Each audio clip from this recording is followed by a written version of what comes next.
Как сатсанг устроен? Почему мне все говорят, что у вас там какое-то странное мероприятие такое весной? Вы там лекции читаете или путешествуете, там у вас туризм или обучение? Что это такое вообще?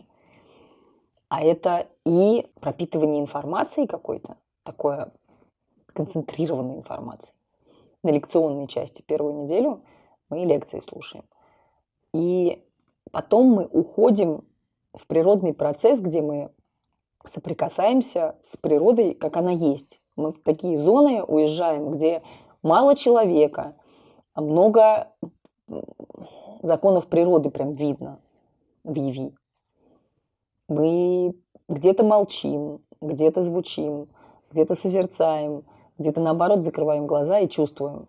Вот именно в этом процессе включается вот это вот постижение. Там как раз, впустив Бога в сердце свое, да, можно что-то не опосредованно, а напрямую связать с собой.